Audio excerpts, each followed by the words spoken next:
There's a lot.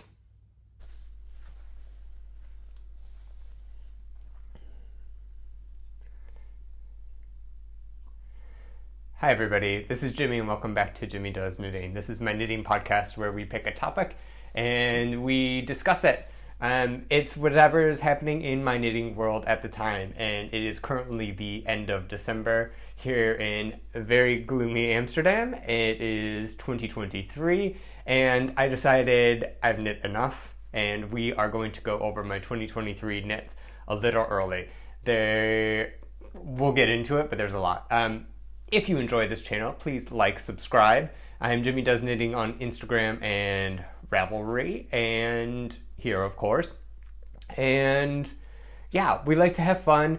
I knit a lot of like black and jumpers, which you will see, and we will get into it. For those of you that don't know, I quit my job in April and have yet to be able to find employment since then, which is quite discouraging, but that also means that I have a lot of time for knitting. And this year, I have a list that I'm going to be referring to. I have knit over 50 items. That is insane. It is a lot. I'm not going to show you them all, partially because I capped it at 50. I was like, that's enough. There's some designs that are coming out in 2024 from me that we'll discuss then. Also, I have, I think, about half-ish of what I do. So my philosophy in general is I knit what I want to, and then I either knit something, if I want to knit something for a person or for people, then I like do that and I gift it to them. So that's happened to some things. And then I also have like a giveaway box, and over Thanksgiving we had people over and the giveaway box was cleared out. So I don't have everything to show you. The stuff I do have, I will put a picture here, or the stuff I don't have, I will put a picture here. The stuff I do have, I will show you. I will also put this into different chapters because this is going to be a long one. I'm going to give the projects the space they need, but I'm also going to try to get through it.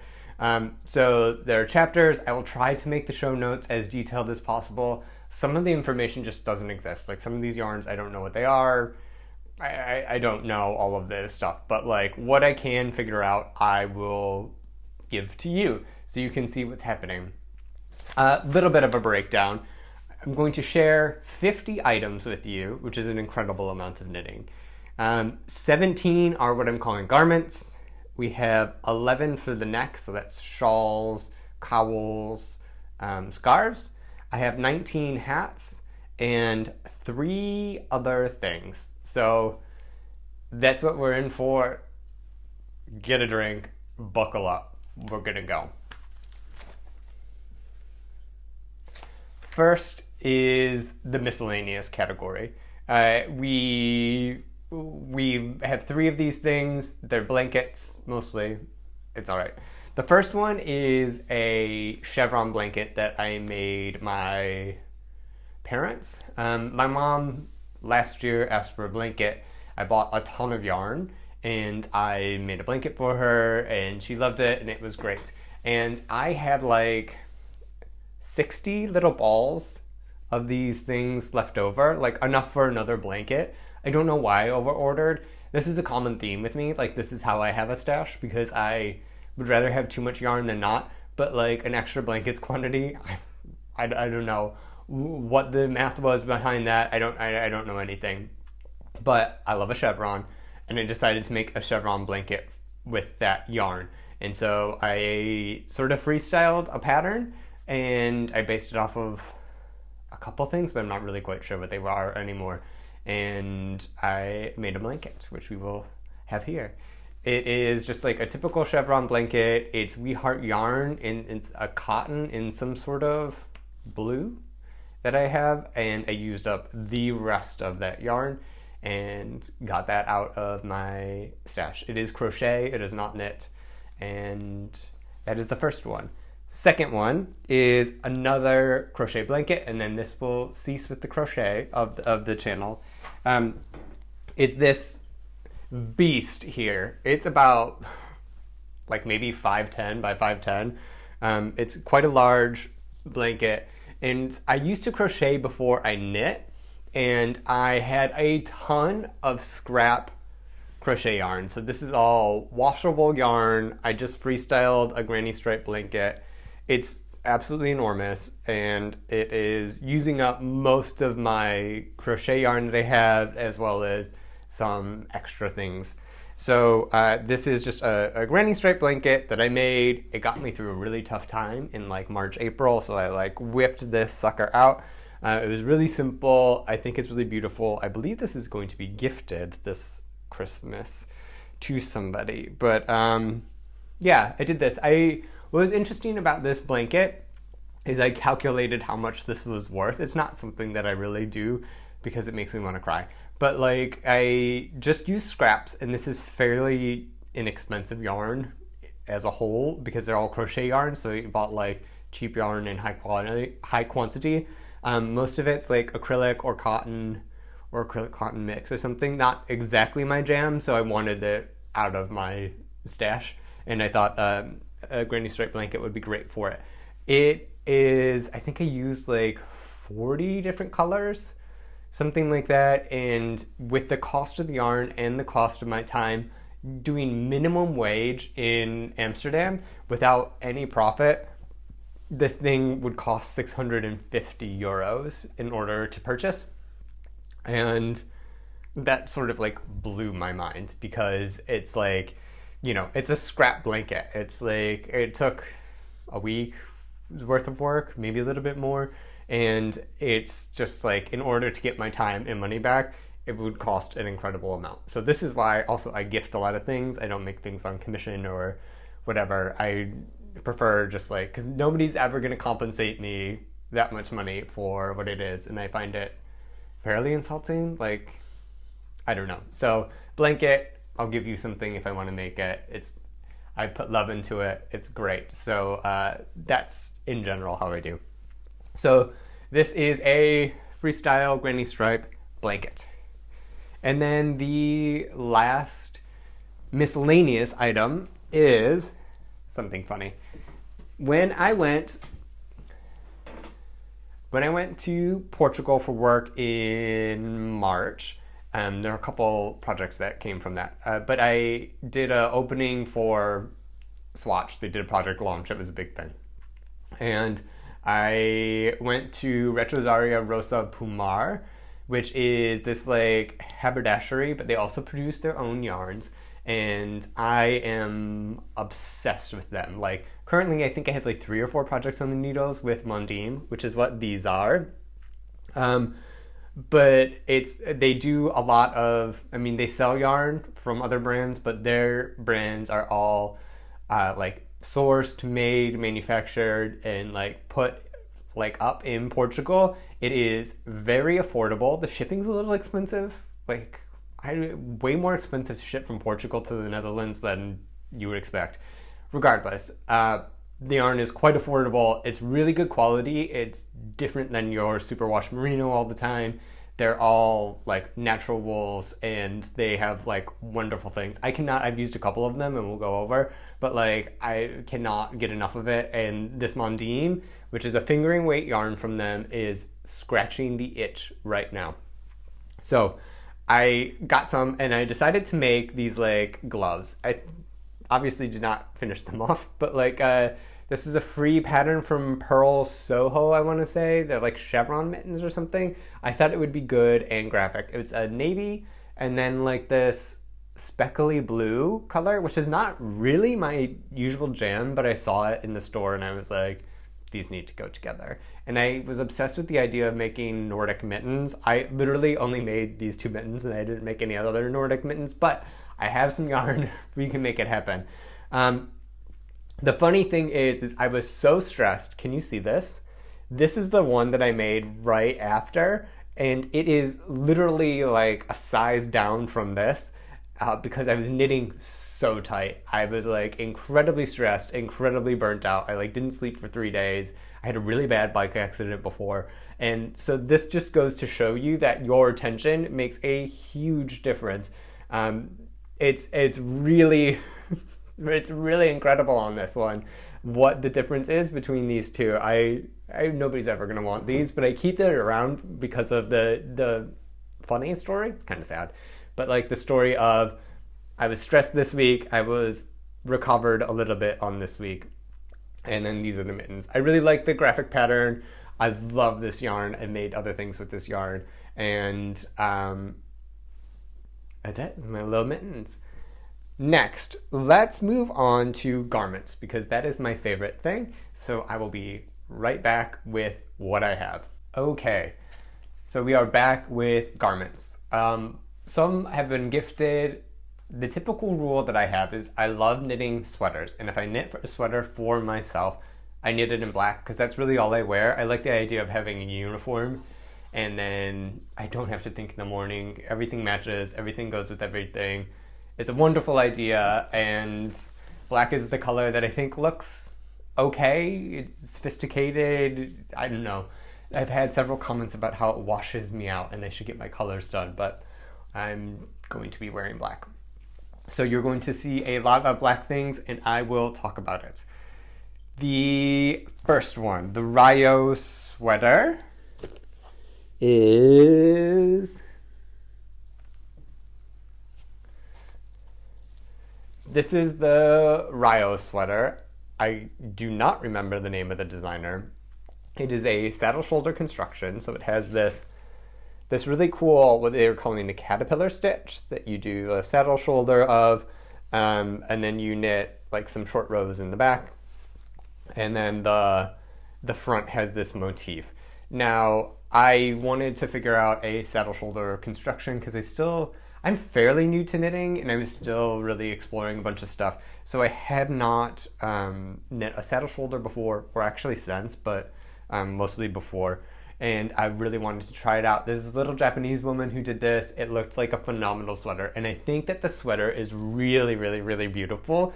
The only I modified the sleeves slightly because I'm taller than a small Japanese woman, but like I did that. And then in the back, I don't know if you can see this, but I put in this ribbing that's like a 5x1, 4x1 rib that like echoes sort of the pattern of the front. And I was supposed to, I think it's like 10 rows of this stitch at the very top of the back, but I decided that I wanted the back to echo the front a little bit, so I just put the ribbon instead of like the caterpillar stitch because it looked more like a vent. And I really like the shape of this sweater. I hate this yarn. I bought this yarn, I was watching a podcaster, and they said, hey, I got this yarn, it's fantastic. And I've heard people online being like, oh, this yarn's great, it's so cheap, it's wonderful. It's Jarbo yarn, and I found it to be quite coarse, not like rustic, but like coarse, like something you would use for tufting. And I just am not wearing this sweater as much as I would like to. And I decided that, I don't know, what I did is I washed it in hot water and I put a ton of conditioner in. So I acquire little hotel conditioners, and I got a bunch of Molten Brown, so it smells wonderful. And I just like put this in a tub with like a bottle of those hotel conditioners, and it's, I would say, wearable now. It's a DK weight sweater. It's a little bit lighter, but it's working out for me. It's much better now. I'm not going to use this yarn again, but I would recommend this pattern. There are a couple of translation issues, and then for like the men's sizing, it doesn't necessarily make a lot of sense what's happening. She has some notes and I don't know what they mean, but like what you ultimately want to do is probably knit a wider shoulder, like a longer shoulder, so a couple extra rows for the repeat, and then maybe a little bit of a deeper yoke, because that's the two areas where men have different issues. So that's what I did. I didn't do the wider shoulder. I have quite narrow shoulders, but I think I did do a deeper yoke on this. Maybe. Anyway, it's the Reiko sweater, and I really like it. The next one is a treat yourself one, and it was like a knitting goal, like since I started finding Ravelry and stuff. So let me get it for you. So this, aside from maybe this one, this is a self-designed sweater. It's a Ganzi. It's using some like scrap yarn. I unraveled another sweater and I put this together. It has really nice, like, simple motif. It's a Rowan felted tweed and Holst Supersoft held together, and it's just something that I cast on using like historic patterns or something from the Netherlands. Anyway, I love this sweater. I have a couple videos about it, and I also have one where I fix this sweater, so you can go and check that out if you're interested. But I knit this last year, so we're not talking about it. We're talking about this. This thing is, it's absolutely amazing. It's one of my favorite things. I will talk about this for forever. I don't even know. I don't even know. So this is the Saven sweater by Meghan Babin. This central motif is absolutely, it kills me. It is wonderful. I absolutely love it. Look at this. Look at this. Look at this, look at this, look at this. So this is like a saddle raglan-ish shaping. It's done in pieces. It's an all-over colorwork sweater. It is knit in the recommended yarn, which is Hudson and West Forge in the color Raven. And I love this. It's incredible. So Meghan's wonderful. She's a very kind person, but also like what she writes for men is so well written and so well like mathed out that it's really good. And then on top of that, the design is beautiful. The fit is impeccable. Really great. I cannot recommend enough Meghan Babin and Hudson and West in general. This is like the most beautiful sweater that I've ever seen, and I'm so glad to have it.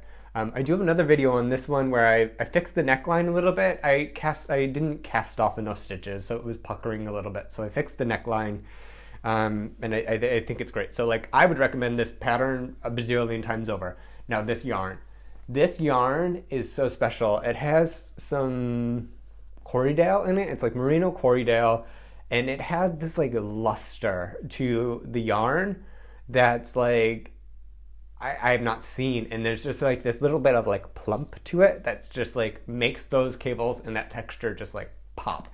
And it's like really, I mean, it's supposed to be good for color work. I've not tried it with color work, but it just has like such a bouncy and springy like texture and stuff. It's really high quality, beautifully made yarn.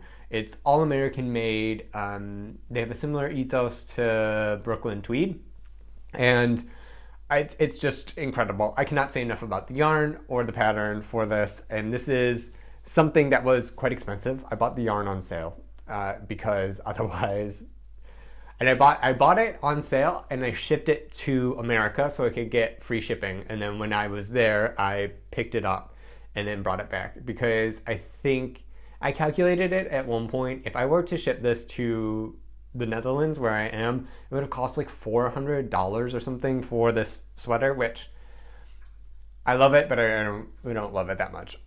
But I do absolutely love it for this. So this was a bit of a treat yourself project because it was so beautiful. I was willing to do it, and that is my Saven sweater.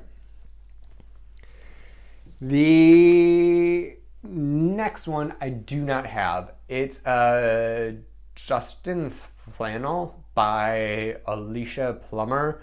I had some extra yarn, so I'm not really big on buying stash, but there was like a drop sale and I was like, oh, I need to get this on sale, not realizing that drops is always on sale. So I bought like a big sweaters quantity of drops, big merino in black, and I was like, this needs to get out of my stash. I'm not the biggest fan of a superwash yarn, and like it has its time and place and I will use it, but it's not like my favorite. So I did that. I gave my brother an option. I was like, hey, look at these sweaters. I have this black yarn. Do you want one in black? And he said yes. So we did this. It is a top-down raglan construction. It has this all-over texture, which is like a 4-row repeat. It's really nice. It was like a fun knit. I'm not big on a top-down raglan construction just because I think everybody else is big on it. But I mean, when I do those things of like in the round stockinette, I mean, there was some texture, so it didn't whatever, but like those things fly because I knit stuff like this or like the Saven, which is just like texture and cables and all of this stuff.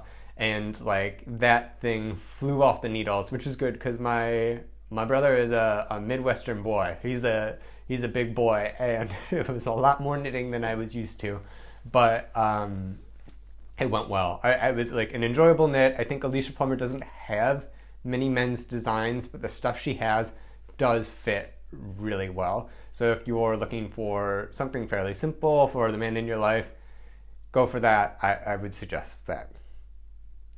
The next one is the Flaten Genser by Berge, is how I'm saying it. It came out of a book that's not up there, but it's like Nordic Knits. I saw this with Sam from an Irish knitting podcast, Irish Farm Art. I forgot what it's called. He's rebranded slightly. But he knit this, and I was like, whoa, I have to have this. So I bought the book and I knit it up. I knit a bunch of stuff from that book, so it will come again in here. Look at this though. This is an all-over colorwork bottom-up raglan. This is knit in Holst Supersoft in the color black and the color Ecru. So I typically have a cone of the black and a cone of the Ecru in my stash just in case. And it's really incredible. It's so beautiful. What I did though is I switched it up a little bit because I like black, so I wanted black to be the main color. Like the way that it was written was like the star motif would be a darker color, and then the collar and cuffs would also be that darker color.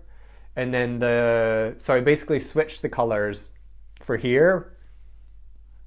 Is that right? And then I did everything in black. And then I also modified this stripe here to make it just more black. There's a different repeat for it, but I just made it more black because that's what I like, and I guess I made it more boring and less fun, and the whole part of the book was like, let's update things, let's make it like wonderful. But I didn't. It was whatever. I really like how this turned out. It's beautiful. It's great to wear. If you know how to wash and care for a Holst, it is incredible. What I did modify was I added a little bit of length before the combining of the sleeves, and then I added, I think, some length after the combination. So yeah, no, this was longer, and then I knit, I think, this part of the raglan, so the yoke depth was a little bit deeper than it called for in the book. And I'm glad I did because this fits perfectly. I know my sizes. This is the first time I did a bottom-up raglan, and I just think it turned out really well. Now, there is a part in the back where it's colorwork flat, and let's not look too closely at this, but it's incredible. I would highly recommend this sweater. It is so beautiful. I love the idea of like a full-on colorwork Nordic knit. Like, this is knitting, and I used up a cone of yarn with this, and like nothing makes me feel like a knitter like finishing up a cone of yarn. Like, it's like I've used a quantity of yarn and it's just there. Now, I mean, there were some color play and stuff with this, as technically I had an ink and a black and I had to use it in different ways, but you really can't tell. So this is my Flaten Genser by Briger, and it's incredible. It really is like a beautiful, beautiful, beautiful piece. Next, I have a Korshavan sweater that I knit for my nephew. So this is like my go-to children's knit pattern. It's an all-over basket weave pattern. It's bottom up. It's really simple drop shoulder. It goes by super fast, and I think kids look so cute in it. It's worsted weight, I believe, and he had one in gray from last year, but because he's under the age of 3, he completely grew out of it in like 2 seconds. So his mother suggested that I made him another one. So we made him another one in green, which I think is really what I wanted to do in the first place anyway. So I ordered some drops for that, and I did a green version, and it's beautiful. Next is let's go into my summer knitting, what I completed of it. So there's a little bit of a story of this. I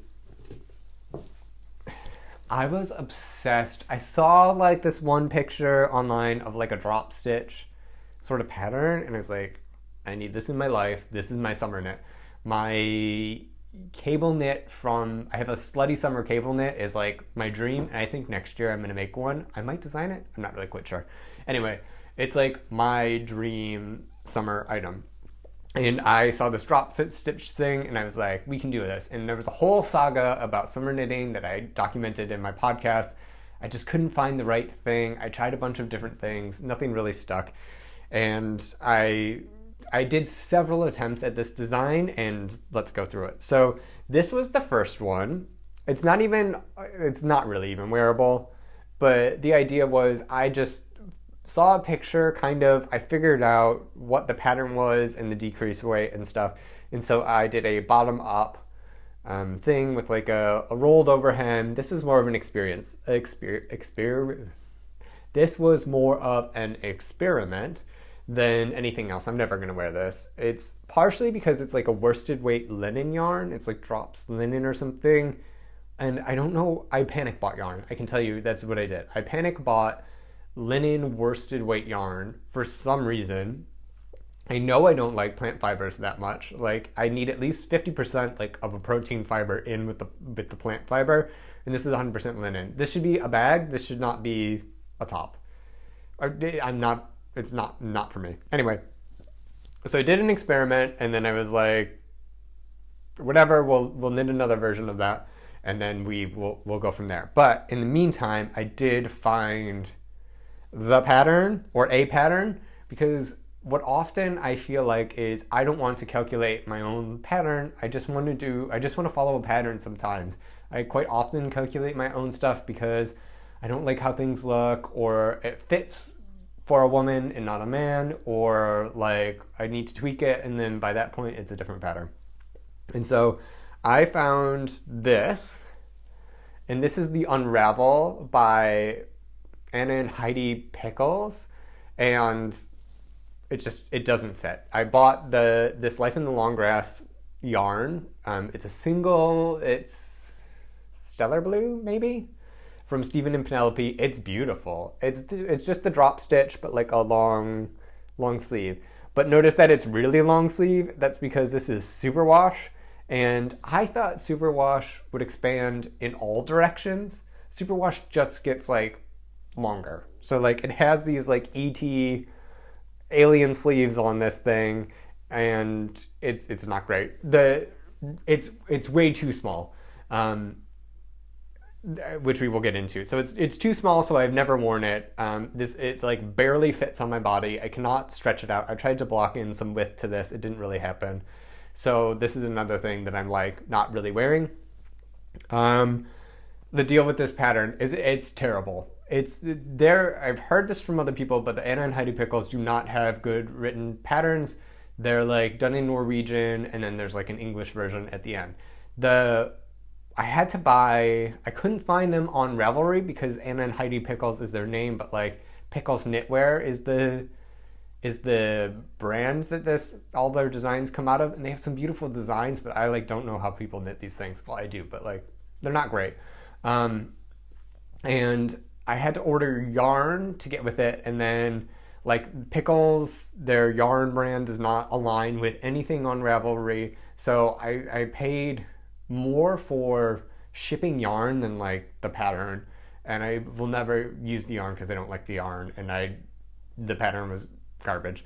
The reason why the pattern was garbage is from the bat the math didn't work out. It said some ridiculous stitch count for like 4.5 millimeter needles with like DK weight yarn, so like it's a weight you don't really use with the DK weight, and then like the stitch count doesn't math up for what you're doing, even with the texture, which is this like drop stitch thing. Like it did not math up, and they knew this going in. And the deal is you knit like a hem. I did an I-cord. They called for, because I did an I-cord, let's say. They call for a rib. I'm not the biggest fan of the rib on summer garments. I wanted an I-cord. And then you do this cast on thing, whatever. But essentially what you do is you knit in the round, just stockinette, and then at the end you like peel the stitches. So I think that you can see it on the back of this one. Yes, you can. So like I haven't undone the stitches for everything because I gave up on this, but like, let's see one that we can undo. So like, you see this, how it's like knit, and then you can sort of like expand it and create, this is really bad, but you can unravel it. See, we're unraveling. Maybe you can't see, but you drop the stitch essentially.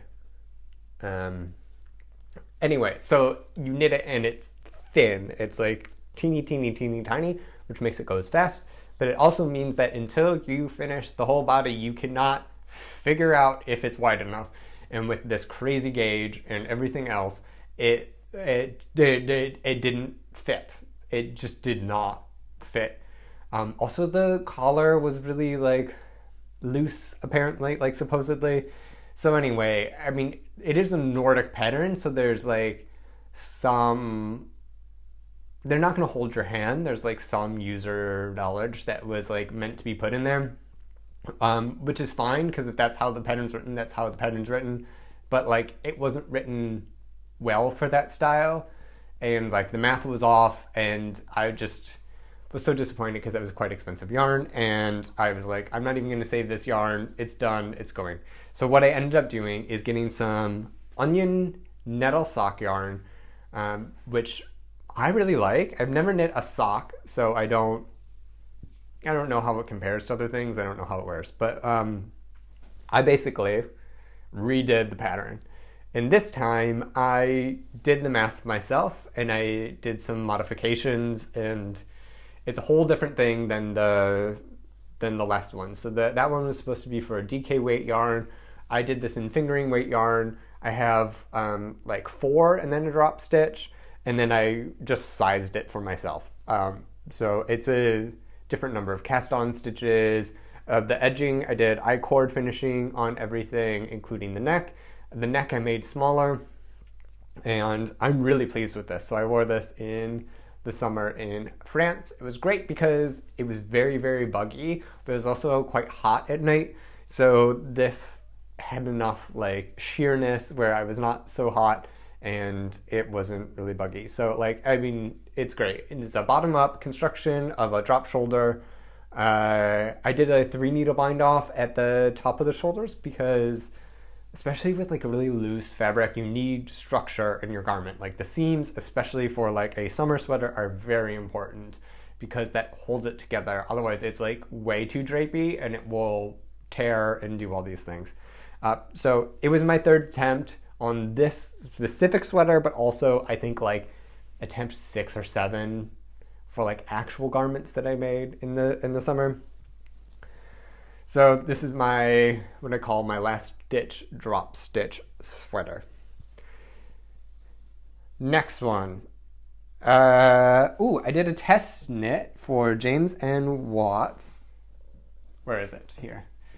I did the pure mesh tank top. So I actually, Mr. Does Knitting picked this out and I made it for him. He's not body confident enough to wear it, even though I think he's fine in it. And he pulls it off way better than me. For this one, it's just it's knit in pieces. It's a tank top with an I-cord edging. There was an error in the pattern when we were testing it. So like there was like a different decrease row or something. So like one sleeve was a little bit whatever, and the other one was a little bit lower. I tried to compensate for it and do make it better, but it's still a little wonky when it's on. But I mean, you can barely tell. The yarn is onion cotton. It's 100% cotton. I think for this type of garment, it's perfect. The onion yarns are really nice. There's a point where it gets really yarn barfy, but I think that the yarn is quite nice. So the issue with the straps has been fixed in the final pattern and it's been published. And yeah, so this is the pure mesh tank, and this is a sport weight. It's a sport weight. What I will say also about onion yarn is I think it's slightly on the thinner side of it. So like the fingering weight is a thin fingering, and then the sport weight I think is a light sport weight. But it's really nice yarn. I got it also at Stephen and Penelope. So there's the pure mesh tank. Next one is the Redford by Julie Hoover. This comes from me wanting to use some stash. Also, I wanted to re-knit the first sweater I knit now that I know how to knit things better. And so I did. So this is a pieced sweater that was published in Brooklyn Tweed. It's pretty basic. It's a set-in sleeve construction. It has these panels at the side, which are just supposed to be like the purl side. You basically knit something flat that's like stockinette, and it's the purl side. I did a moss stitch because I thought it was a little bit more dynamic and I thought I liked it better. I didn't realize that this is the same gauge as the first sweater that I knit. It's made from Holst Supersoft and Drops mohair, and it's the same gauge as the other one, but it's actually a fingering weight gauge for the pattern. So I am not the most pleased with the fit because I also went up, I think like 2 needle sizes. And the only issue is that it causes some puckering because my row gauge for the sleeve was off. So I have a little bit of puckering in the sleeve, which I'm not too fond of, but that's my own fault. It's not the pattern fault. The pattern's actually written very well. This was like really a stash buster of a project, and I wanted something mohair because everybody was like, oh, mohair, mohair, mohair. I'm not a mohair fan. I mean, it's fine. It was really cheap because it was Drops and Holst, but I'm not really gonna make any mohair things. Like the mohair stuff is gonna like be used up in my stash, and I'm not going to replace it. But it's a really nice sweater. Of course, it's by Julie Hoover and Brooklyn Tweed, so it's really well written and really well done. It has these, it's harder to tell because of the mohair, but the way you pick up is you pick up on the back side of everything, so it has a little bit of a cord that's sticking out. It has this nice little front triangle, and then you can also see it on the sleeves, and then the hem. So this is actually just supposed to be a rolled hem. The length I find on this pattern is quite short. It's, it was about 2 inches too short for me. So I put on this, which is not in the pattern. I think that would be the only thing that I would recommend, aside from actually using the correct gauge and needles for this.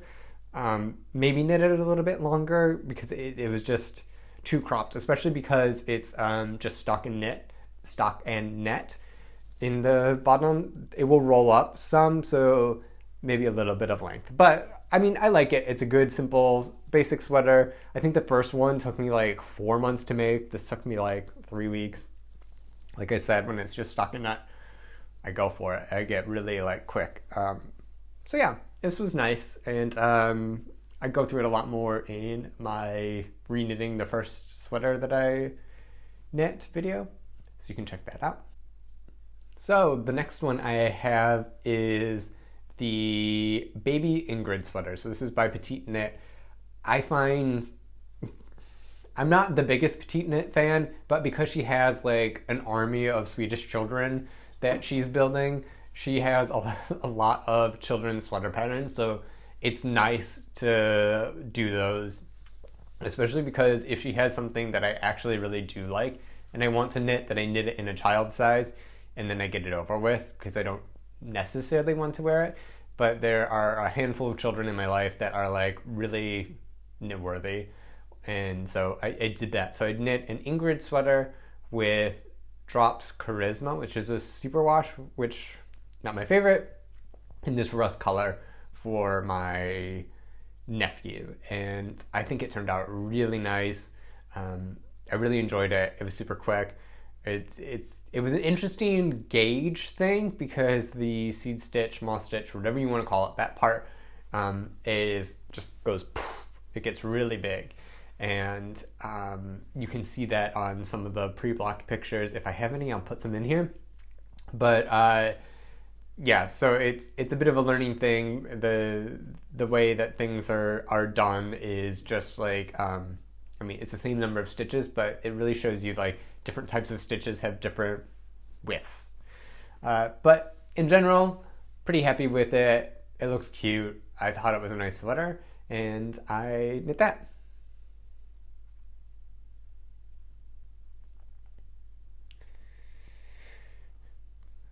The next one is my Pullover hoodie.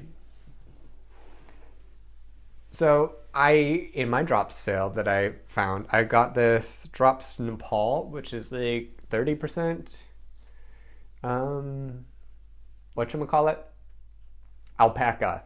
And I was like, you know what I want? I want a big hoodie. I still want a big hoodie, and so I made one. So I knit this hoodie, which I'm calling the Pullover hoodie, in drops Nepal. It has like a seersucker stitch or like a quilted stitch on it. The final version does not. Also, I changed the sleeve length and then the hood type, so it looks a little bit better when flat, because this looks like a bit medieval, like night cosplay that's like not very well fitting. Anyway, this is in testing right now. If you are interested in actually hopping in and testing this, please let me know. We can do it. There's still a bunch of sizes that are available. But the deal is the construction of this is amazing. I love a hoodie. I basically live in a hoodie when I'm at home, and I always just have like a black hoodie on. It's just what I do. It's so comfortable, and I wanted to knit something for myself. And I also am an architect, so I really like playing with construction and trying to figure things out. So this is knit in one piece. It is knit from the back up.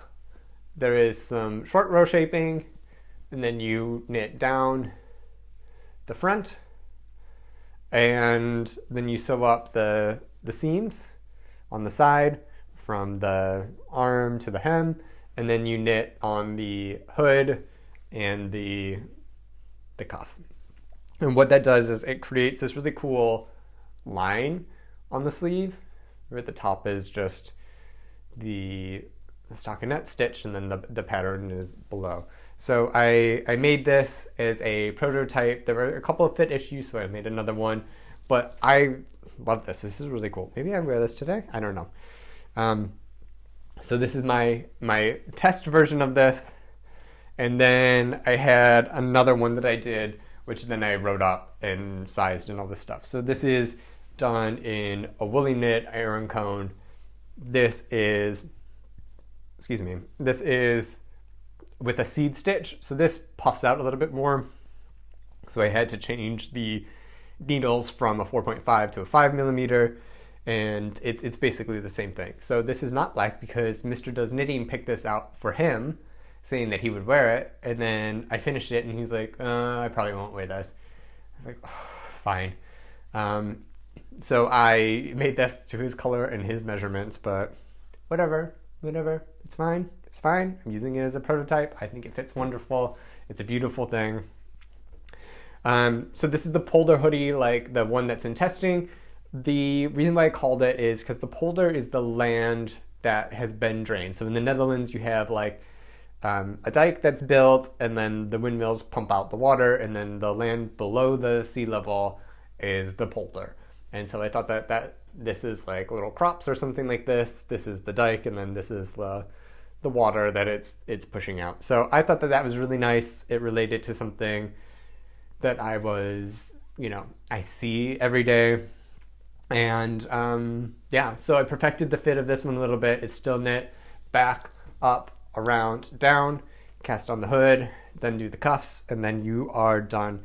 For this hood, I made it a little nicer the way that it lies. The other one was like a little gross. So this is knit so it folds more like this on your head. And yeah, so look in 2024 for this.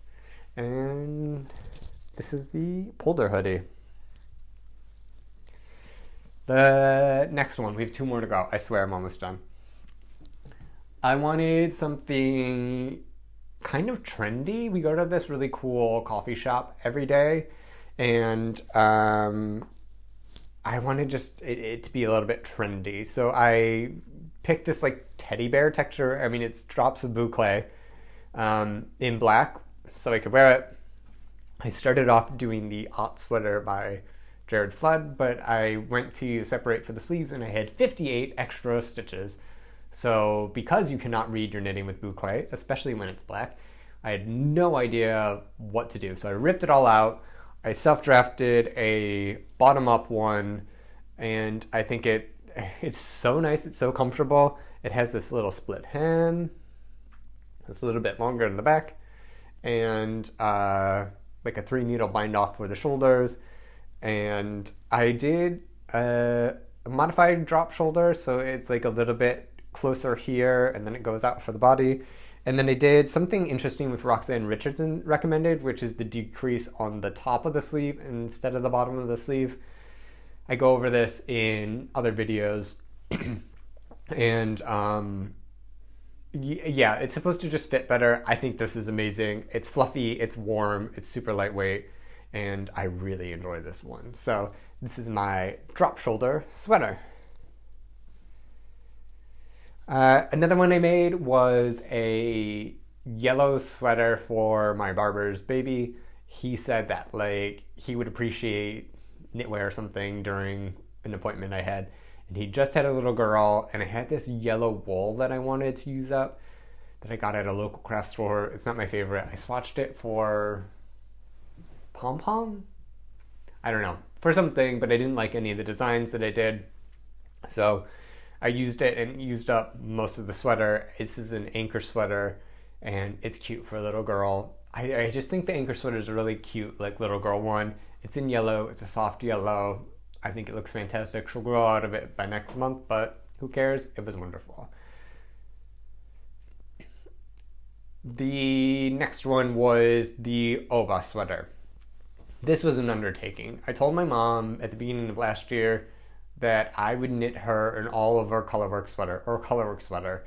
And she was like, okay. So I gave her a bunch of things, and she chose the Oba sweater by Agio Knits, and it was fine. Now, the reason why I agreed to this is so I could try different things. I wanted to try different types of yarn, which was a mistake, and then we could go for there. So I wanted to use some unspun, and I paired it with a Gilliat by Durham Natura in a navy color. And that was not going to work, partially because I kept on pulling the unspun apart, and then also because of the pattern. The unspun was the lighter color and to be closer to the skin, and my mom has very sensitive skin, so I didn't think that that would work. But I wanted something similar and light and to try stuff, so I got a Holst Cielo in the color Granny, which is like a light gray, and I did that for the inside. It's like alpaca in a blown chain yarn. It's similar to Sniff Nug, if you've ever had that. And it was not the right yarn. It's not a right yarn for color work. It made it nice and warm. I created this cool like marled effect because like getting the tension even with that was like near impossible. So the garment has a bit of like change to the accent color, and it gives it a little bit more life and stuff. I would not use it in color work again, but it was a good opportunity to use that yarn. I used it for something else that we will discuss later. But yeah, so it was okay. I would probably just use 2 Gilliats again if I had to, but that's all right. Also, we need to talk about Agio Knit. She designed her pattern in 3 sizes, which is not tremendously size inclusive, and she has like a particular shape that she uses. Well, the smallest size was like a 45 inch, and I would say this is maybe like a 40, 42 inch, something like that. My mom is smaller than me, and I was like, this is not going to fit her. So I had to recalculate the entire thing. It's basically like Agio knit until about until about here, and then I completely redid it. So I knit down to yoke depth of like 8 inches, which I have her measurement. So I think that it was like fine for that. And then I recalculated the sleeve, and then I recalculated the body so that it fit well to her. I think it ended up being like a 38-inch circumference for the chest as opposed to a 45. So it was like a lot of math.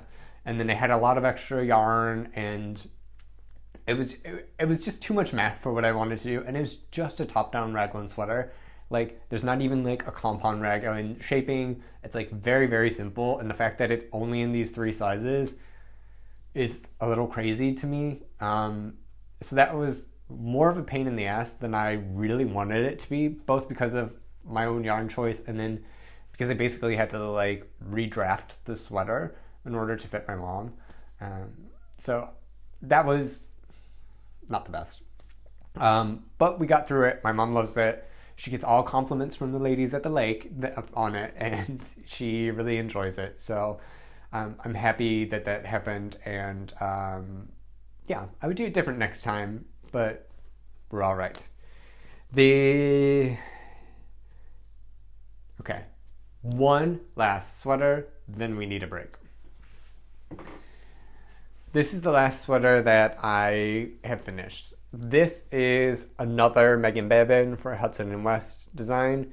This was the Alwyn sweater, and I needed comfort and like enjoyment, and what that is for knitting for me is a cabled sweater. Like, that's my favorite thing. So I made this because I needed it in my life, and I used Durham Natura Gilead and Ebony, I believe. The only modification I made is I did a 2x2 collar, which I might rip out. I don't know if I like it or not. Maybe I just want like a 1x1 like flat collar. I don't know. The pattern calls for a 1x1 rib, but a folded collar. Anyway, that's neither here nor there. But it's a beautiful sweater. It fits incredibly well. I really like it. I was in between sizes. So I was between like a 39-inch and like a 43-inch chest. And I knew that my gauge was bigger than hers on this particular yarn. So I made it the smaller size, hoping that I'd get up to like a 41, 42-inch. And that's exactly what happened. So it fits perfect. It fits very well, and I knew that I made the right decision. One thing that I will point out is the cables. So they're well defined, I would say. It's beautiful pattern, but they're flatter, and that's fine. I knew that going in. It's because of how the yarn was spun. Like I said, the Hudson and West Forge, which is the recommended yarn, has like a little bit more plumpy of a fabric, and a little bit more, I don't know, pop of the cables, where these are relatively flat. And I did not care if they were flat or not. I just wanted them to be well defined because it's black, but I wanted people to see my work because it's a lot of work, and it's also just really beautiful. So I just wanted to make sure it was defined. And then, yeah, that's it. Okay, I need a break. We will come back with neck and head, and I will catch you guys right after the break. Bye. So far in 2023, we have discussed a total of 3 miscellaneous items, 17 garments, and now we have to talk about 19 hats and 11 neck things. Wait, that's my beautiful terminology for what we're using. I've been watered. We're back. We've had a little bit of a regroup, and we are ready to talk. Hopefully this won't be like 10 hours long. We'll see. These things tend to go a little bit faster. Now, I will say that I don't have a lot of these items. These were the most given, gifted, taken sort of thing. And the reason is I have this box, quite a large box here, that I have filled with like knits that I knit that I don't want. It's usually like free for my friends or family or whoever to just like take when they're here if they want something knit. It's mostly hats. But like, or just say giveaway knits, like whatever you want, just take it. So those were really popular this year, and so some of those got drained. But we can discuss it because I might have some pictures, I might not. I also have some examples of some of the things. So let's go for this. First one, the black quadrant cap. Let's take all of these. So these are the ones that I have that I've knit. These are some examples. So the black quadrant cap, I've knit 2 of these. And this is just like a 2x2 beanie. These is done in like We Are Knitters, so this will like pill in about 2 seconds. But it's in their black Mary Fine, maybe? It's their worsted weight, light worsted weight yarn. I liked it because it is a take on the Quadrant Camp by James M. Watts. I'd recommend this if you are looking to learn intarsia and have some scrap yarn. This is all scrap like crochet yarn. I have no idea the colors or anything. But I knit this last year, and then I started knitting just like a plain color version of it. The difference is, because of the seaming and stuff, this is actually quite small, which is fine for me because I have a teeny tiny head. Everybody else it's maybe a little small on, but my nephew got one of these and I had another one. This is for Mr. Does Knitting. He rarely wears it, but it's for him. So I have 2 of the black quadrant cap. I have one, this is like a top-down beanie pattern that I found on the internet that was free. I bought this yarn thinking it's We Are Knitters in ochre, thinking it was like a fancy yarn for a design that I had, and this was just whatever was left over. So the top-down was nice because then I could figure out, like I just would knit until I'm out of yarn and I would use up all the yarn, and I was not sure that I had enough for a hat. So I haven't really knit this again. I have the pattern somewhere, but I like that idea, and I think it's a great use for, I don't know, something spare. The next is I knit this. I remember knitting this in the UK over Christmas. So we go to the UK for Christmas every year, but it's always like late December, early January because people's schedules and stuff like that. So this is probably a January knit. This is like a plain ride. I have fluff on this. A plain ride one. This is the Oslo hat by Petite Knit. I've knit a ton of these. At one point I was actually just like a factory of these. When I used to work in Hilversum, which is like 90 minutes away, I would take the train, I would take back, and I would knit hats. This is great because it's just in the round.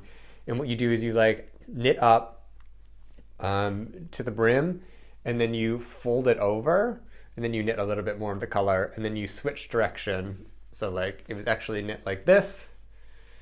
No. Just knit this way, and then you fold it in. You change the direction of your knitting with some short rows, and then you just get it. So it's like a hipster hat. Do I want to try all these on? It's sort of like a hipster hat. I really like the Oslo hat. Last year, my black Oslo that I made from Bicycle, maybe the Westwool Bicycle, Westwool Tandem, was my favorite hat. I really like the double thick brim, especially because in the Netherlands when biking, the issue is your ears get cold. It's windy. You need some like wind protection. If it's like a really loose fabric or something, it's not really going to do much. It's because the wind is the issue, which is probably why I haven't made any hand knit gloves. I have like windproof like gloves. But so the Oslo hat works well for that because you have a really thick brim, and so your ears are nice and warm, and then your head is also covered when it's there. So this was really easy. I made a ton of these, I think last year. I think this is one of the final ones that I made, but It's a really nice hat by Petite Knit.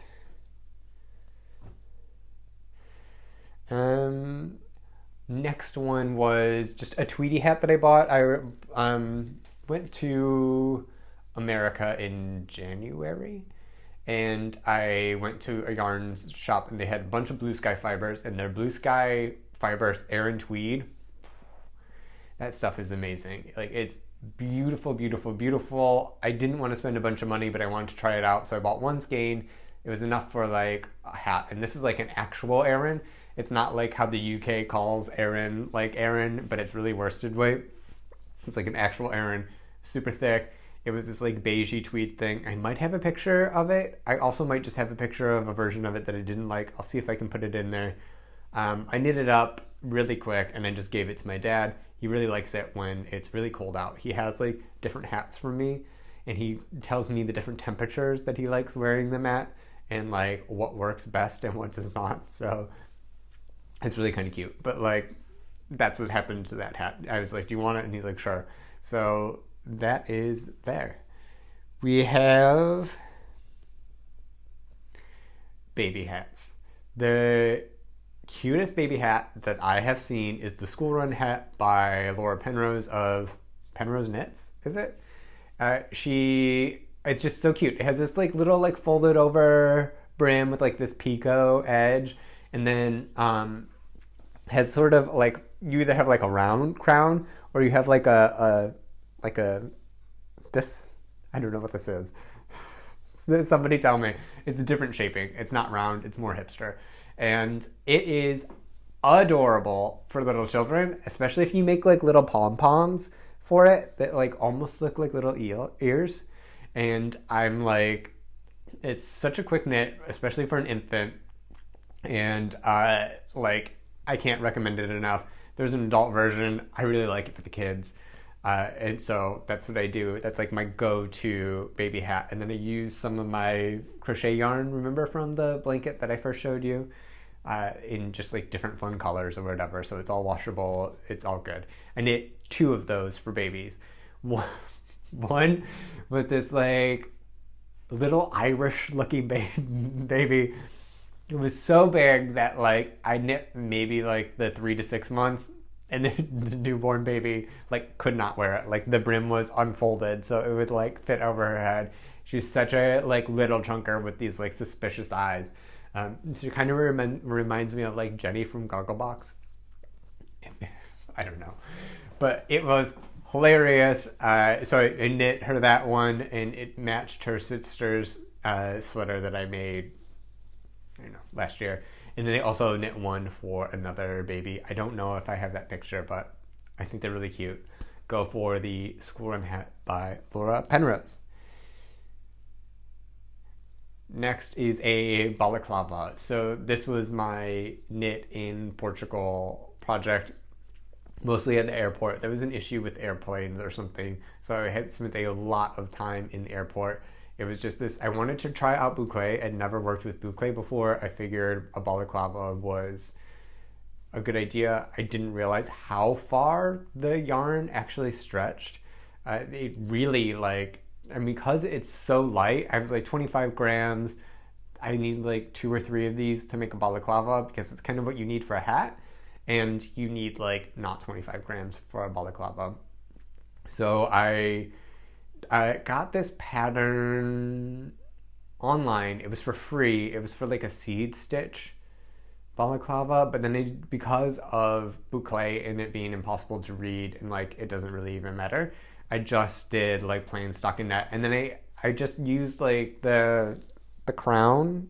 Like it's a free pattern, so let's discuss. So it's just, you knit like a square, and then you start knitting like around, and that's how you get the balaclava shape, and then you join and you do the neck. So I just did that in like a regular stockinette sort of situation, ribbed neck, and then I put a rib thing on. I think I have one picture of that, but we had a friend over for Thanksgiving, and she was like, oh my god, this is so cool. And she was from Amphi, which is like this fashion school in Amsterdam. She's like, I just really need this balaclava. It works well for me, and blah, blah, blah. I don't know if she took 2 or she just took 1, because I made 2. But it was really nice that somebody appreciated it. It's ridiculous, but I really love them. I'm considering making a black one for myself because I have some leftover black boucle. But yeah, so next one was a boucle balaclava, and I knit 2 of those. I knit a basket weave hat for my nephew to match his Korshavan sweater. I had some leftover yarn, so I freestyled a little green hat. It's sort of like a combination of the Korshavan sweater, but without any yarn overs, and like the school run hat, but like no picot edge or something like that. I don't know if I have a picture, but I made that for him, so he's matchy-matchy this winter, hopefully. The next one I made this. So this is my own design. This is the Does Diamonds hat, and it's beautiful. Look at the top of this. I don't know if you can see this, but it has this really cool like spiral in. I made 2 of these, one as like a test, and then one to like figure out the pattern, because there's a really complicated decrease, which is well explained in the pattern, and I have videos if you need to do that. So like it was complicated to figure out, but it's pretty easy to knit once you learn how to read the knitting. So I have this hat with this stitch. It's all over twisted stitches, and I teach you how to do that in my tutorial. And it has this fold up, so you twist the purls. So the twisted stitches are when you fold it up, and then you have these diamonds that you have. I have a friend that took one, and then this was my other one. I will say this was out of the Blue Sky Fibers that I bought. I bought 2 skeins of 150 grams, and it seems like these are like never-ending skeins. I've knit 2 of these hats, a cowl, and then like another part of a hat, which you will see, and like it has, I don't know, maybe 50 grams left. It's an incredible amount of yarn. Like I just don't know, it just doesn't end. And it's really nice yarn to work with. This is the Woolstock worsted in Gray Harbor, and yeah, I did a little twisted little Italian cast on. That's what it is. I did an Italian tubular cast on, and I think it's really cute. So this is my Does Diamonds hat. You can find a link down to my Ravelry patterns below. Go and buy it. It's really beautiful. I think it's wonderful. So I hope you do too, and you can purchase this. So yes, I did a couple of these. Next, I wanted to learn brioche, and at one point I bought a bunch of like purple mohair and purple Holst Supersoft, and there was that hat also by Meghan Babin. It was like a free pattern I got somewhere from Hudson West. Maybe it was from their newsletter, but I was like, this is perfect for learning brioche. It's just one color brioche in the round as a hat. My mother-in-law took this one. It's not the most beautifully done brioche hat, but it's a cute little pink hat, and I learned brioche that way. Will I do brioche more? I don't really know. I mean, I'm sure I will, but like, I'm not like, you know, those people that are obsessed with brioche. I am not one of them. I like the texture. I like the squishiness. I will probably do like half fisherman's rib or some sort of brioche later, but I wanted to try it out and see what it's about. It is difficult to fix. I figured out how to ladder down and fix some things, but like overall, I don't know. I don't know how I feel about brioche. Maybe a 2-color brioche in the round. Maybe that's something better. I don't know. We'll see. But that hat was really nice, and I think it was a great first brioche pattern, which is what I wanted.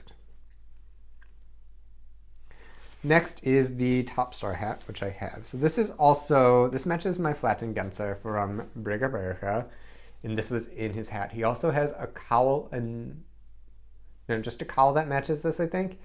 This is the longer version of it, and I used Holst Supersoft and Ecru and black for this. I did modify slightly, so I did 1x1 ribbing, and I did a folded over brim. Holst is not like the most dense fingering weight. It makes beautiful color work, but it's still pretty light. So I wanted something, like I said, when I bike, I needed something over my ears to keep it nice and warm and not do that. I don't think it just called for like, I don't know, 2 inches of regular 1x1 ribbing, and that was not going to cut it. So I did the folded over, kind of like the Oslo hat. I think if I did it again, I would not do it in 1x1 ribbing. This is a bit twisted. It's not my best work. But I was like, you know, Holst is cheap, and it's also sort of like my stash yarn. So it's like free when I make these sorts of hats. So I did a folded over brim. I did it a little bit longer. I don't normally wear a slouchy hat. I usually wear more of a beanie. But I thought it'd be cute to go with my Flaten Genser and have this, and I can wear it as like an outfit in December when I go to work. I'm not working, but assuming that I had an office job, that would be cute. So this is this. It's pretty well written. It's a Nordic pattern. Unlike Heidi and Heidi Pickles, this is like well written, but it's Nordic. So it has like, I mean, the Flaten Genser was like, I don't know, 4 pages, including the charts for the raglan. So this is not the biggest one. It's mostly a chart and then like a page of description. But I mean, that's enough. And what they do have is well written for the style. So I really appreciate his stuff that he does. So this is what is this? The Top Star hat. And then all these things are also in Swedish. I think he's Swedish. So it's like Topostera or something like that. But I only wrote down the English version on my list. Next, we have the Diamond Illusion hat. Ooh. So can you see this? See how those diamonds, the blue diamonds and then the green diamonds, they sort of like pop up? And I bought a bunch of Westwool when Westwool relaunched because they're the closest yarn store to me. So I did, I bought a bunch of it in some fun colors. They have really great colors. It's really great yarn. I've used it before, especially when it had the different formula. I've used it again. I think it's incredible. I think it's really a nice yarn. It's medium affordability, but the quality is really good. It's good for both texture and color work. So that's what I'm saying about that. And I decided to have fun with this. I was going to do a hat and cowl set, and I decided against it because I don't really like it. But this is a technique called illusion knitting. And if you look at it, it's really cool. It's just 2 rows of one color and 2 rows of another color. And then when you do stockinette or like garter in particular places, it creates this vision. Now, one reason why this didn't work is because it's really easier to read sort of like this on an angle rather than this angle. I mean, your head moves and stuff, but like theoretically, if these are vertically, then it reads better, but these were horizontally. Also, I thought it was a little bit hard to read, so I was going to do this in a cowl and like maybe a sweater or something, but after figuring out the pattern, I was just like, this is going to be a one-off. So what's great about Stephen and Penelope is you can return yarn and get a store credit. So I did, and I spent the yarn amount immediately, but I still have some of these colors to play with, which is really good. This is pickle juice and then glass, maybe? I don't know. I really enjoyed this yarn. I'm going to use it in some upcoming things, so it's really nice. This is the tandem because it's DK weight. The bicycle is their fingering weight, and yeah. So I was just playing around, and I made a hat. Ooh, my accent really came out. I'm speaking too much. Sorry. I made a hat. The next one is the Hatch hat. I do not have this one, but I have an example. It was like the first hat that I purchased. Like when I first started knitting hats, and I did a bunch of hats for a while. I used the leftover Charisma from the Ingrid sweater, and I used it all up. But this is the Hatch hat. This is a different one, but it's just basically like different ribbing, and it's like a, I don't know, what, 2x2, then like 2x3 or 3x1, and then 1x1 or something like that. It's by Emily Green for Brooklyn tweed. I really like it. I've made a bunch of these hats. Obviously, this is like a well-worn one. This is not the warmest because it doesn't hold tight to my ears like the Oslo or anything, but like it's really good. Like it's cold outside, you need a hat, but it's not like so freezing where you need your ears to be good.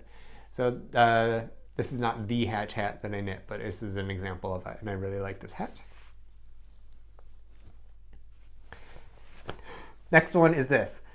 This is the Forest Star hat. This is also a Berge one. I thought that I would like this pattern more. I don't even know if you can see this. I bought this obnoxious yellow from Woolly Knit. They had a sale, and so I bought the stuff for the Pullover hoodie, and I bought a cone of this yellow because I just have this idea of like a yellow sweater that I'll never wear, but I want to make for some reason, and it didn't disappoint. This is like neon, in your face, like gross. I love it. I absolutely love it. And I just wanted to play with it, so I used this, the Woolly Knit Neon with the Ecru from the Holst Supersoft, which is in my stash. The cone has lasted me like 12 sweaters and like 18 hats and stuff like that, so it's really good. This is, I mean, it's very hard to read, but it has a really kind of cool design. I made this more for like night, riding in the night, because I figured people would be able to see me. Because I wear all black, I have like a long black coat, and I have like black everything. Like you cannot see me at night in Amsterdam. So I figured that this might help. So I made it. Yeah, I thought this was one of the more beautiful ones in the book, but when you wear it and you knit it up, I was like, maybe it's not one of the more beautiful ones. Either way, the pattern is really pretty. So I made that to experiment with this yellow yarn. This next one is my go-to hat for this winter. And it is, of course, the Does Diamonds hat. I've been wearing this a lot. This one was knit in Hudson and West Forge in the color Raven. The design is by me, and this is wonderful. So like this really hugs my ears, quite nice. What happened was I knit it, and then it got a little like too big. I blocked it. I shouldn't have blocked it, but I blocked it, and it like really grew, which is weird because I did the Saven sweater out of the yarn before and it didn't really grow a whole lot, but like the hat did. And I have a small head. I would say that the hat is like just okay for me. Because of the motif, it's really only one size. So like it's a little bigger on me than I would want, but then this like made it unwearably big. So I put it in the dryer. So it doesn't really show off the yarn, but it shows off the pattern. And it like shrunk it, and I made it felted, and I like formed it to my head basically, and it is wonderful. This is like my hat of the year. It's also, I mean, it's my hat, but like the really cool thing about this is like it's the Does Diamonds hat, but you're supposed to like put your name on it. So I'm Jimmy Does Knitting. This is a Jimmy Does Diamonds hat. If you make it, this is the like Cheryl Does Diamonds hat, whatever. I thought that would be kind of fun. So I wanted to do this. I also do have a plan for a sweater for this, and I know how I want to construct it, and I've done a swatch. I bought some Cascade 220 for it, but I have like yet to do the math. The math is quite complicated, and I don't know if I'd actually publish it. Maybe I would just make the sweater and do it, because it's going to be not the easiest construction.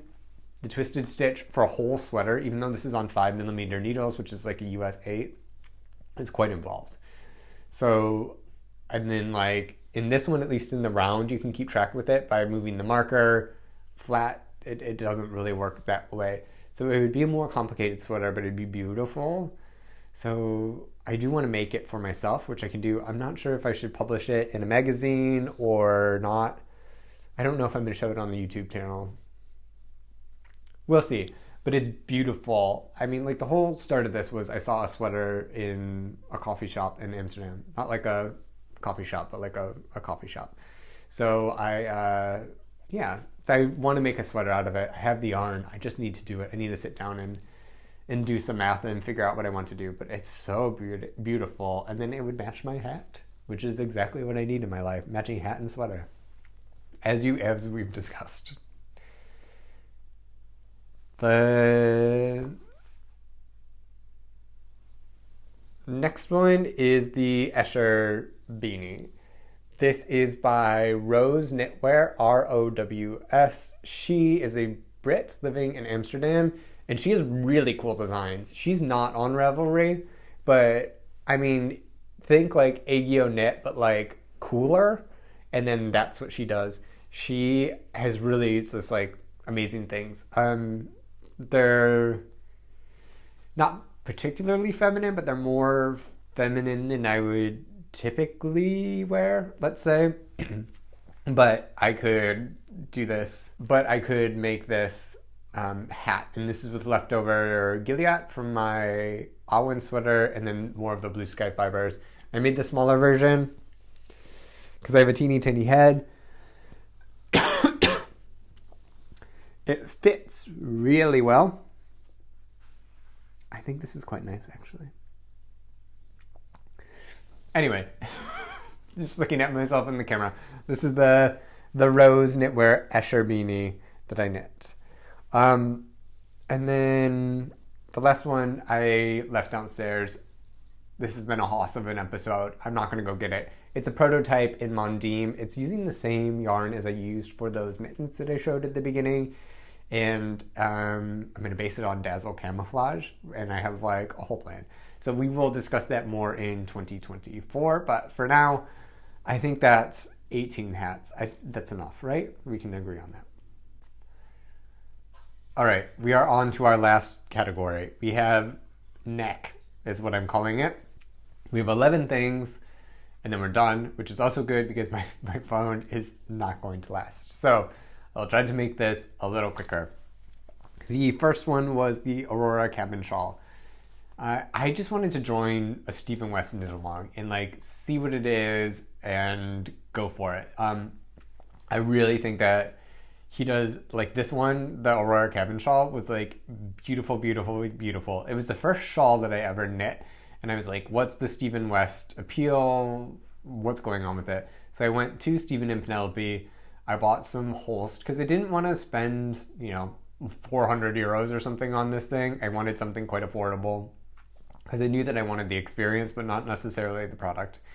And at that point, like right after that, I quit my previous job, and then I knew that I'd be going back to America in January. So I hustled my little booty off, and I think I knit it in like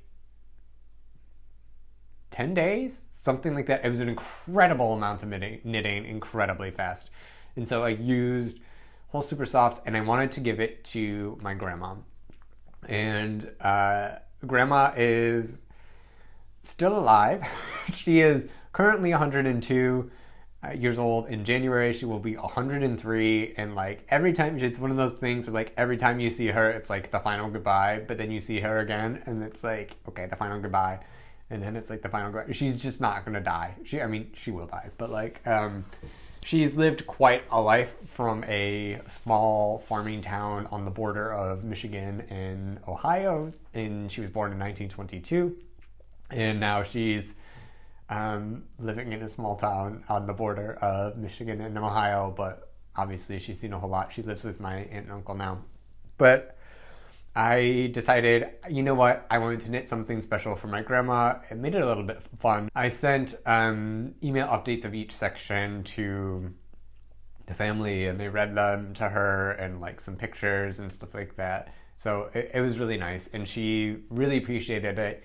Back in the day, she was a knitter, and she was like really overwhelmed by the blanket, and it was really nice to have that experience with the hybrid knit along and like gifting this to her.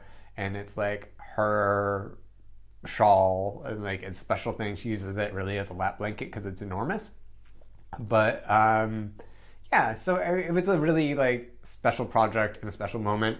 I was not the most pleased with the colors, and I really played with the colors that I had a little bit more, but overall it was really beautiful, and it was highly appreciated it. So like that started the year off with something very special, and I was very happy to give it to her. They didn't tell her that I was in town, so I really like surprised her, and it was a whole thing. So that was for grandma, and yeah, I'll get off my little soap, whatever.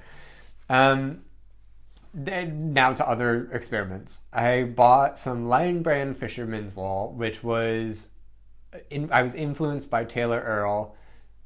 What is it? Wool Needle Hands podcast, and she's Lion Brand. We obviously cannot get it in Europe, but any big box store in America you can. So I found some at Joann's or Michael's, one of the two, and I bought just like one thing. It's huge. Like yarn outside in America is huge, and so I got one of those things. I didn't know what to do with it. I made a cowl based on the basket weave pattern of the Korshavan pattern, and then I made a cowl, and that was my plane ride home trip project, and it was just like an infinity cowl. It was something quite special, but it was a nice knit, and I wanted to try out this stuff. So now I know what Lion Brand Fisherman's Wool is like. It's okay. I think it's really quite affordable, and the qualities are really good for, I don't know, like a more inexpensive knit. It's not merino soft, but like it's certainly wearable, and were I in America, I'd probably use it a little bit more. But it's like 100% undyed wool. Next is the Sophie scarf. So this one is a thing. I think I have this yarn here. Where is it? I got this when I first started knitting. Here it is. I got this yarn that I hate. It's because, like I said before, I don't like 100% plant fibers. Did I know this at the time? No. But that's what I did. I got this like off of Hobby or something. This like bamboo tencel. It's just this like really splitty thing. It's super soft. It's black. I made the DNA pullover with this. It was all over cable net. This is a completely wrong. This is not a garment thing. This is like not a garment, whatever. I just looked at like a fingering weight, and I would say this is maybe a light fingering thing, and I just knit a worsted weight garment. It was my first cable. There were lots of things that I learned from that project. The point being is it's viscose, which means that the way it's processed is the threads are really quite long, so it has a lot of drape, and that doesn't have the contraction that wool does. So the sweater grew from like a really nice sweater to like a sweater dress, something like that. So I don't really use it a whole lot, but I figured a Sophie scarf would be perfect in this, and it was. It's just it was really like flowy and loose. My friend Fiona ended up picking it up, but it was just a black Sophie scarf. It was really shiny. It was really pretty. So I would recommend plant fibers for that one. But this yarn needs to get out of my life. I have no use for it, and I'm not going to make another Sophie scarf out of this. So we'll put that over there. Hi, Editing Jimmy here. I forgot one, and we will make it quick. This is the Sophie shawl. You've all seen it 1,000 different times. As I have stated, I quite frequently over-order yarn, and that meant for my mother's Oba sweater, I ordered a great quantity of Holst CLO, and it was begging to be turned into a Sophie shawl. The great thing about that was it was fluffy, it was nice, it was like a perfect yarn for that project. And then the shawl I chose because I could literally weigh out half, knit half of it up, use the other half, and then I would use up most of it. So that is what I did. I do not have a picture of it because you've all seen this before, but I wanted to include it on the video. And with that, I bring you back to the podcast. The next, the Saturday Shrug. So back on the yarn thing, when I bought a bunch of drops, I bought this. This is the big Merino. This is what I made my brother's Justin's flannel out of, and I had like 5 or 6 skeins. And the Saturday Shrug was blowing up, and I was knit-fluenced by Damn Good Knits Austin, who is terrible. I mean, he really is just like, he's not terrible, but he's like fancy yarns. He's a little bit of a trendy boy. but he does really good stuff, and he made a bunch of these shrugs, and he influenced me on a knit date to make a shrug, so I did. I did a tubular cast on for one end, which looked really nice, and then I knit basically until I was like done with all the yarn that I had, and then I did a loose bind off, which it doesn't look so great, but when you have it like wrapped over your shoulders, which I'm not going to do because I'm wearing the mic, it stretches out and nobody knows any wiser. So I did a Saturday shrug. I really like it. It's like a hug. It's just 1x1 rib, and it was like on a size 6mm needle, which I don't know, US 9, 10, something like that. And yeah, I enjoyed it. It was a quick knit. It was a good knit. So that was the next neck one. Oh, next one. I was like, I'm going to design a shawl. I'm going to France and designing a shawl. And I made this, which I'm calling the Wharf Witch. I kind of wrote this up. I kind of didn't. But it was just like a shawl that I was thinking, like, you know, those like old women. Am I even showing you the right side? I'm not. I'm showing you the back of this. Let's try this again. So it was like, oh, you know, those like old witches that like go by the docks and like steal maybe a hair off of you or something and then like spin it into some sort of wool or whatever. I wanted something like that. I really wish that this was a little bit bigger, but this is what I ended up with. And yeah, so I just wanted like a shawl to keep me busy. I really like the Guernsey patterns and stuff like that. So I made basically my own version of a Guernsey. Now, right about when I was finished with this and wrapping it up, Petite Knit came out with something like, it was like her Ingrid sweater, but with like almost these exact motifs. And I was like, oh, yeah. It's like I spent all this time designing it and swatching and all this stuff, and then like all of a sudden, like this basically is a sweater. And I'm like, I don't know if I can really publish this because it looks like it's going to be a ripoff, although it's not because I made it and it's a shawl and not a sweater. Anyway, I decided not to write it up. Also, I just decided not to do it. But the yarn, let's talk about the yarn. In the beginning of the video, we talked about Retrosario Rosso Plumar, and they do wonderful stuff. This one's called Brusca, and this is the A. I couldn't find the B that's undyed. So this is like a dyed version to look kind of like the B, and then this is C, which is undyed. So the A and the C are undyed, and this yarn is phenomenal. It is amazing. Just like how Mondiem has like a certain special quality to it, this does too. It shows texture really well. It says it's kind of a worsted weight yarn. It's really a DK in my book, but I just like has this wonderful way of like working with it. It's spun. It feels like it's like a hand spun yarn. There's almost like a thicker strand and like a thinner strand. I think it's made with, I don't know what sheep it's made out of. I don't have the band with me, but it's like two different sheeps in Portugal. I think one is Merino and one is something else. So it's a bit thick and thin in places, but it doesn't, it's not rustic, but it's not like super like merino, whatever. It just has this quality of like hand woven or handmade. I'm sure it's done on the machine, but like just the way that the textile is processed, it's really, really nice. I love this. So this is why I'm saying like go to Retrosario Rosso Plumar, buy any of their house brand yarns.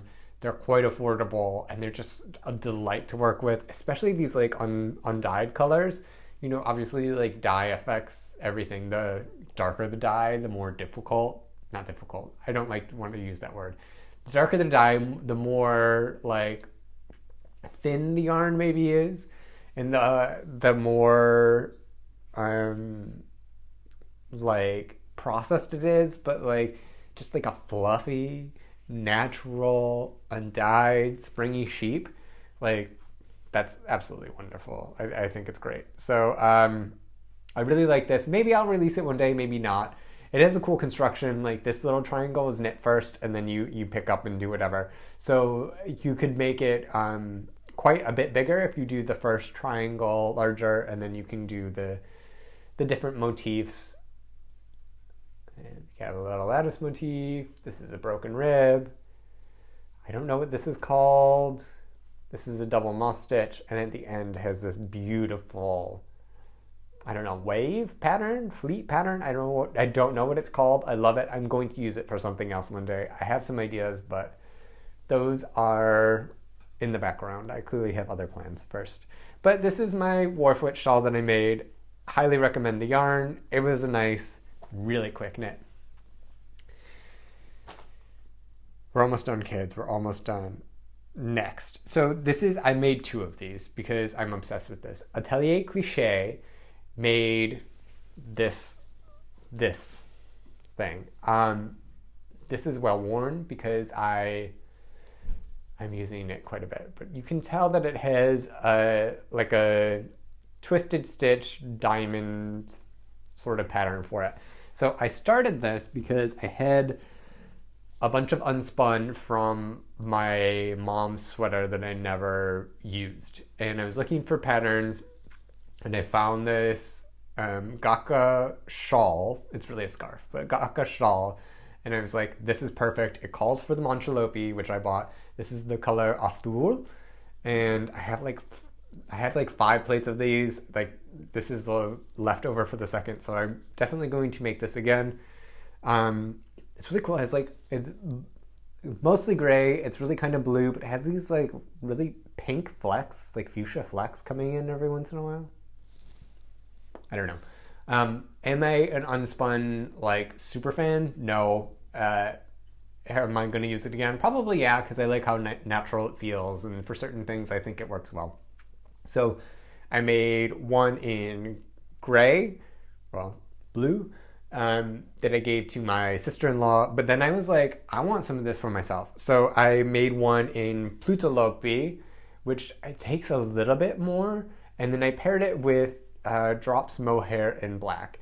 And I've been wearing this a lot because I hate having a cold neck, so at home I wear this quite a bit.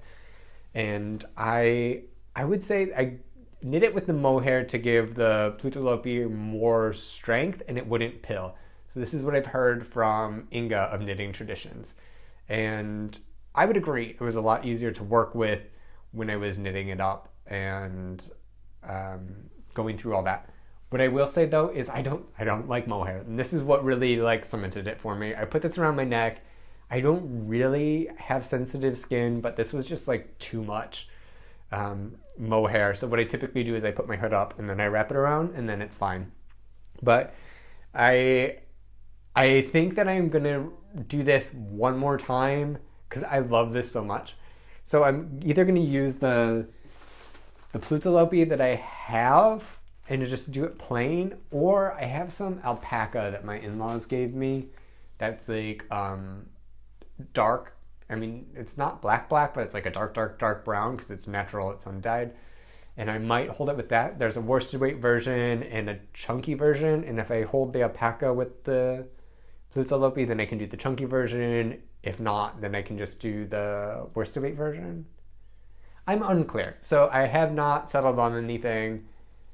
I have this, and so I've been wearing it a lot, and I really love this. I think it goes well with the Does Diamond hat. I think they're a great combination because they both have those twisted stitch motifs. And yeah, so I made this. I really recommend this. Like, I've knit 2 almost right away. I will knit more of these. It's really fantastic. It went by pretty quickly once you figure out how to do the twisted stitches. Everything's all charted, and you just run, and it's like super nice. I will say it does give me a bit of carpal tunnel, but like totally worth it. Yeah, so that's this one. And one more, which I don't have to show, is another 2023 goal, like which was like design something, knit with some unspun, knit with some like raw undyed colors, and like, you know, have a little bit of fun with play and do a bunch of things, was knit some Shetland knitting. So I mean like Shetland knitting, like Fair Isle, not just color work, which to me is a different. Like Shetland and Fair Isle have rules, they're from a certain place. It doesn't encompass all color work. Like that Nordic sweater that I did is not going to be in there. So I wanted to do something like that. And so I went with the maple scarf by Marie Wallin, who in my mind is like the Fair Isle queen. And I wanted something easy and simple. I have access to her yarn. There's like a store that has a bunch of that sort of thing by me, but it was like €8 for 25 grams or something like that. And I had a gift certificate to Holst. So I did a thing where I matched the Holst to the different ones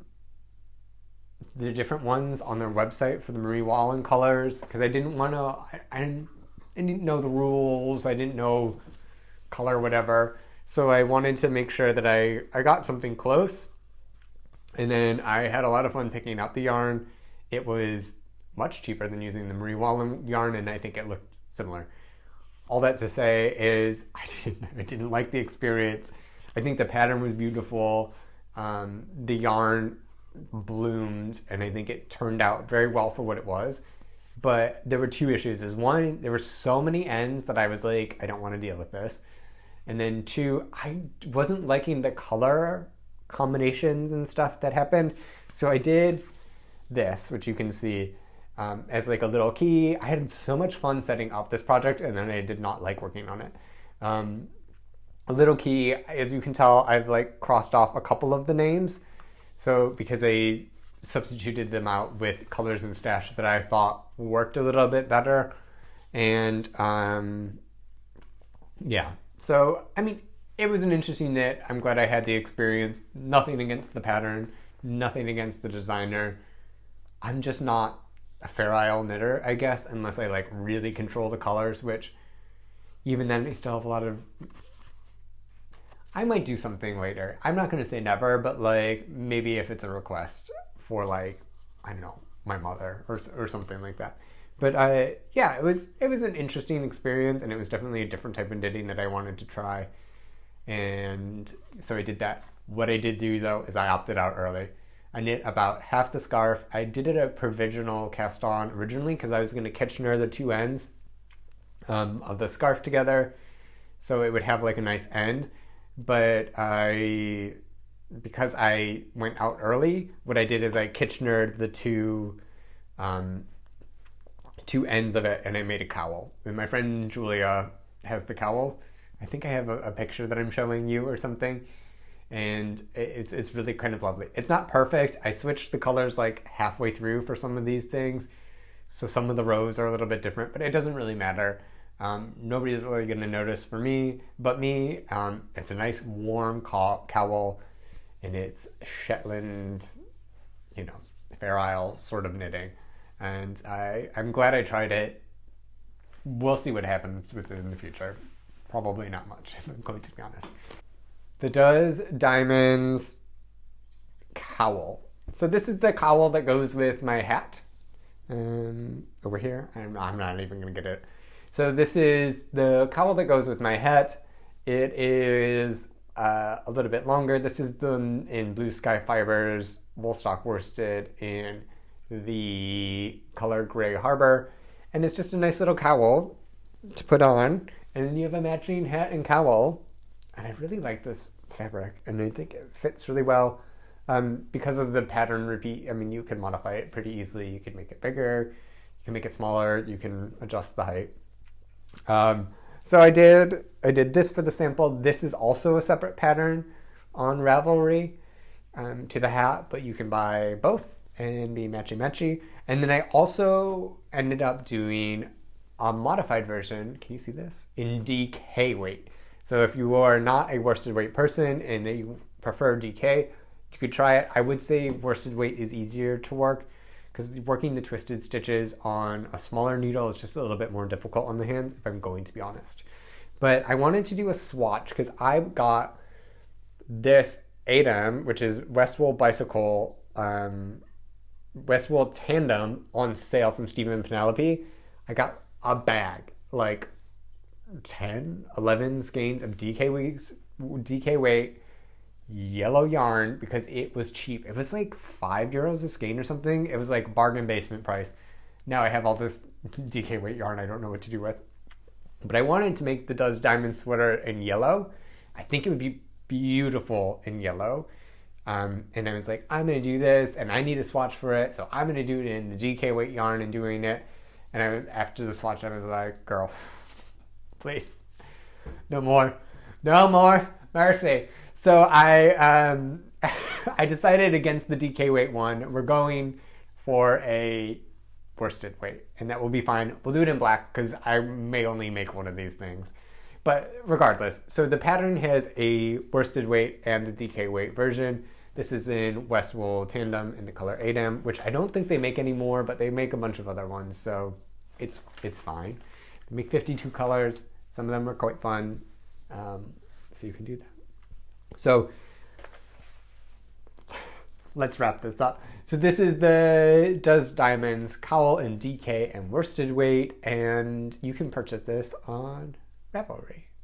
And that is my 18-hour long episode. Girl, I am beat. We are done. These are 50 things that I have knit this year that I've told you about. Join me next year. I'm probably not going to knit as many, but like we can reach that point. We will reach that point. I'm exhausted.